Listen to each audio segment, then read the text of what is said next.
오늘 본문은 그 11장부터 시작된 7번째 설교가 계속적으로 이어지는 내용입니다.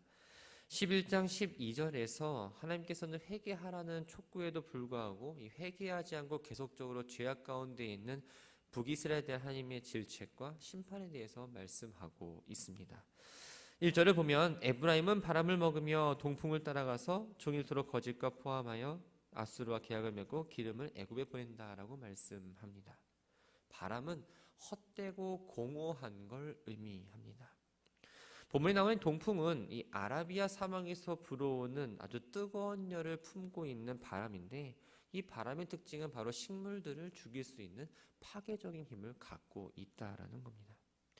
북이스라엘은 하나님을 대신해서 헛된 우상을 숭배하고 나라의 위기가 있을 때마다 아수르나 혹은 애굽의 도움을 요청했는데, 이러한 행동들이 바로 스스로 파괴와 파멸을 초래하는 헛된 일이라고 지금 먼저 지적하고 있는 거죠.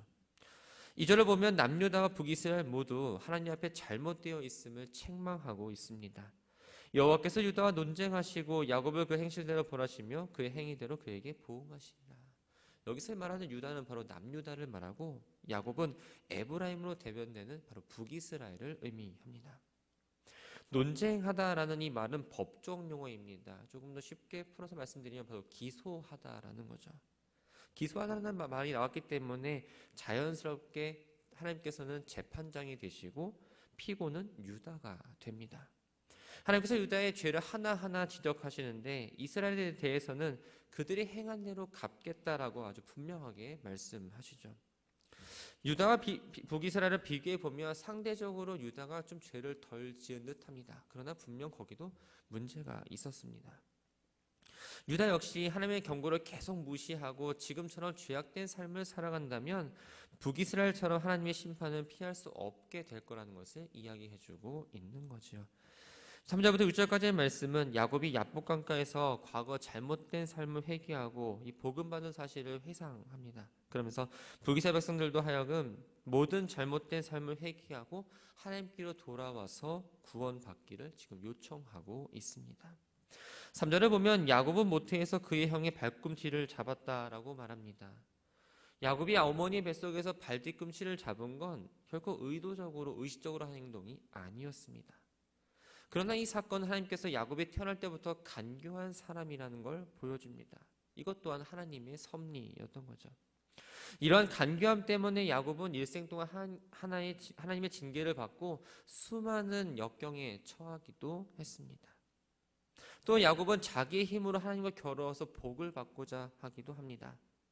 그러나 하나님에 의해서 환도뼈가 탈골된 이후에 자신이 지극히 연약한 사실을 깨닫고 하나님의 은총이 아니고서는 복을 받을 수 없다는 것 역시 또 깨닫게 되었던 거죠. 하나님은 자신의 잘못을 회개하면서 하나님의 축복을 구한 그 야곱을 베델에서 만나주시고 그곳에서 언약을 세우셨습니다. 하나님의 말씀이 있었습니다. 그곳에 하나님을 위해 단을 쌓았던 그 베델이 지금은 야곱의 자손들에 의해서 우상을 위한 제단이 세워졌고 가증한 우상을 숭배하는 장소로 변질되고 말았던 겁니다. 호세아는 베델을 이 헛된 우상의 집이라는 의미의 벳아엔으로 계속적으로 부르고 있습니다. 그러면서 과거의 축복의 땅이었던 이 베델이 이제는 우상 숭배의 땅이 되어버렸음을 한탄하고 아쉬워하고 있는 거죠.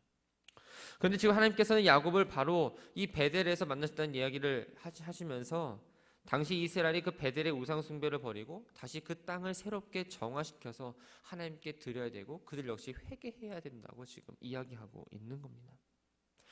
5절에서 여호와는 만군의 하나님이시라 여호와는 그를 기억하게 하는 이름이라고 말합니다. 만군의 하나님이라는 이 말은 모든 사건을 관할하시고 하늘과 땅의 모든 권세를 지휘하시며 인간의 모든 걸 주관하시는 전능하신 하나님이라는 이름을 갖고 있습니다. 여호와 스스로의 존재하시며 다른 모든 것들을 존재하시는 그 존재를 이야기하죠. 이러한 이름이 보여주는 것처럼 하나님은 그 백성과 맺은 그 언약을 잊지 않으시고 신실하게 지키시는 분이라는 것을 이야기해 줍니다. 하나님의 이름을 잊는다는 건 바로 하나님의 통치와 하나님의 능력을 거부하고 인정하지 않는 태도입니다. 그렇기 때문에 하나님이 택함 받은 백성들은 이 여호와라는 이름 또한 만군의 하나님의 이름을 늘 기억하면서 영화롭게 해야 하는 역할을 맡은 거지요. 이제 호세아는 야곱이 울며 회개할 때 하나님께서 야곱에게 복을 내려주셨던 것처럼 북이스라엘이 이제는 회개하고 돌이키면 동일하게 그 하나님께서 복을 내려주신다고 말하고 있는 겁니다. 6절에 보면 하나님께로 돌아와서라는 표현이 있습니다. 이 말은 하나님 안에 돌아오라라는 의미입니다. 하나님과의 관계가 회복이 되고 하나님 안에서 평안을 누리라라는 의미입니다. 하나님께 돌아오는 이 회개는 구체적으로 그들의 삶에서 인애와 정의가 나타나야 되고 항상 하나님만을 바라보며 나아가는 삶을 살아야 한다는 겁니다. 하나님의 선택받은 언약 백성이라 할지라도 인간은 연약한 본성을 갖고 있습니다. 또한 인간이 사는 이 세상은 너무나 타락되어 있기 때문에 매 순간 하나님을 바라보지 않고 하나님 말씀에 귀 기울이지 않는다면 세상에 휩쓸려서 하나님이 보여주실 그 인애와 정의를 나타낼 수 있는 삶을 살아갈 수가 없습니다. 그렇기 때문에 하나님을 끊임없이 바라보는 사람만이 영적으로 무감각해지지 않습니다. 세상에 물들지 않게 되고 하나님이 원하시는 바를 정확히 깨달아서 주어진 시간을 하루하루 살아갈 수 있는 겁니다. 7절부터 14절까지의 말씀은 이 7번째 설교의 마지막 부분에 해당합니다. 회개를 계속하라고 권면합니다. 그렇지만 이 회개하지 않는 백성들을 향해서 하나님의 심판이 임하게 될 거라는 사실을 이야기하고 있죠. 7절에 보면 이 북이스라엘을 상인에 비유합니다. 근데 이 히브리 원서를 보면 이 상인을 뜻하는 단어를 가나안이라고 표현을 했습니다. 가나안은 가나안 7족 속의 하나로 이 베니게 지역 곧 두로와 시돈 지역에 사는 사람들을 말합니다. 두로와 시돈에 살던 사람들은 대부분의 삶을 무역으로 해결을 했습니다. 그렇기 때문에 이 가나안은 상인과 종종 동의어로 사용되었던 거죠. 호세아가 여기서 북이스라엘의 가나안에 비유한 이유는 이 가나안 사람들의 상술 때문이었습니다. 앞서 말씀드린 대로 이 무역에 살다 보니까 남을 속이고 뭔가 속이고 파는 거에 아주 익숙한 사람들이었습니다. 북이스라엘 백성들은 자신들이 하나님이 선택받았다는 걸 인정하면서도 이방 족속과 다르지 않게 사람을 속이고 또한 나라들을 속이면서 자신들이 이것만을 늘 챙겨만 살았던 거죠. 그렇기 때문에 그들이 갖고 있던 경제력에 의해서 교만함도 갖고 있었습니다. 그들의 삶을 보면 한마디로 인애와 공의를 볼 수가 없었던 거죠. 북이스라엘 여로보암 2세 때 경제력이 아주 막강했습니다. 그들은 풍요로운 이 경제를 바탕으로 해서 군사적으로도 아주 또 경제적으로도 괜찮았고 또 우상을 숭배하면서 물질적으로 영적으로도 조금 더 부족함이 없다라고 본인들은 생각했습니다. 그러나 이러한 북이스라엘의 생각은 그야말로 허영이었고 거짓이었고 스스로를 속이는 행동이었던 거죠. 그들이 누리는 부와 명예는 오히려 하나님 앞에서 큰 죄악을 저지르는 출발점이 되었고 그들은 그것이 그렇다는 사실을 출발점의 사실을 깨닫지 못했던 겁니다. 이스라엘은 즉 하나님께서 자신들의 모든 죄악과 자신들의 모든 생각과 계획을 하나님께서 감찰하신다는 사실을 전혀 인식하지 못하고 살았던 거죠. 9절에 보면 하나님은 스스로를 애굽에서부터 그들의 하나님 여호와셨다라고 말합니다. 이스라엘의 진정 목자가 되시는 분, 지금 이스라엘의 풍요를 누리고 평안을 누리고 살 수 있는 모든 근본이 바로 하나님 때문이라는 것을 이야기하고 있는 겁니다. 교만에 빠진 이 북이스라엘 향해서 심판을 내리십니다. 내가 너로 다시 장막에 거주하게 하기를 명절날에 하던 것 같게 하리라. 이 명절날이라는 말은 이스라엘 백성들이 광야 40년 동안 장막 생활을 하는 가운데에 하나님께서 그들을 지켜주시고 보여주셨던 그 기념에서 초막을 짓고 일주일 동안 살았던 그 초막절을 의미합니다. 즉 다시 명절일에 하던 것 같이 하라는 말은 그들로 하여금 과거 그 조상들이 광야에서 방황하게 했던 것처럼 그 삶을 살게 하겠다라는 걸 말하고 있는 거죠. 10절과 11절에 보면 이 선지자를 통해서 하나님께서 계속 교훈하시고 경고하셨음에도 불구하고 우상을 숭배한 북이스라엘 백성들이 허무하게 멸망하게 될 거라는 걸 이야기합니다. 10절에 보면 내가 여러 선지자에게 말하였고 이상을 많이 보였으며 선지자를 통해 비유를 베풀었다라고 말합니다. 여기서 말한다라는 건 바로 하나님께서 이스라엘 백성들 향해서 계속적으로 말씀하셨다는 걸 의미합니다. 이상을 보는 사람들은 이스라엘 백성들이 아니라 바로 선지자였죠. 선지자를 통해서 계속 하나님 말씀하셨습니다. 그러나 백성들은 그 말의 뜻을 이해를 하지 못했고 이해한다 한들 그것을 받아들이지 못했던 겁니다. 11절에 보면 길르앗은 불의한 것이나 과연 그러하다 그들은 거짓되도다라고 말씀합니다. 호세아 선지자 당시에 이 길르앗은 요단 동편에 위치한 곳입니다. 요단 서편에 위치한 길가가 더불어서 아주 북이스라엘의 우상 숭배의 중심지였죠. 북이스라엘 백성들은 스스로는 하나님을 경외하고 하나님 율법을 잘 지킨다라고 생각을 했습니다. 하지만 모든 것이 하나님 앞에서는 다 거짓된 행동이었습니다. 길갈에서는 무리가 수송아지로 제사를 드리며 그 제단은 바디랑에 쌓인 돌무더기 같더라라고 말합니다. 북이스라엘 이러한 모습을 보면 겉으로 보면 전혀 의심이 되지 않습니다. 온전히 하나님을 충성한 것처럼 보입니다. 그러나 제사는 드렸지만 그 마음 가운데에 제사를 드리는 마음은 전혀 하나님에 대한 경외심이 없었던 거죠. 오히려 우상에 대한 경외심이 있었습니다.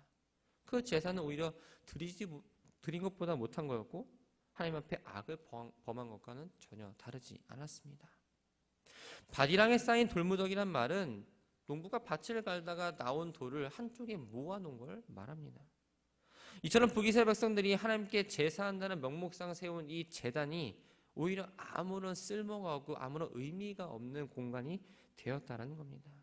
결국 거기서 제사를 드리는 모든 북이스라엘 백성들은 버림받을 수밖에 없다라는 걸 의미하죠. 12절부터 14절까지의 말씀은 이 과거 하나님께서 이스라엘 백성들에게 베푸신 그 은혜를 되새기면서 현재 이 배은망덕한 그 이스라엘의 죄를 지적하고 결국 그들은 대적에서 살육을 당하게 될 거라는 것을 말씀하고 있습니다. 12절을 보면 야곱이 아람애들로 도망하였으며 이스라엘의 아내를 얻기 위해 사람을 섬기며 아내를 위하여 양을 쳤다라고 말합니다. 그들의 조상 야곱은 자신의 신앙을 지키기 위해서 아무것도 보장되지 않은 이 밧담 아람으로 갑니다. 그곳에서 수고하고 때로는 고난당하는 것을 마다하지 않았습니다. 그러나 지금 이스라엘 백성들, 그 야곱의 후손들은 하나님 주신 축복에도 불구하고 그 축복을 인정하지 않았죠.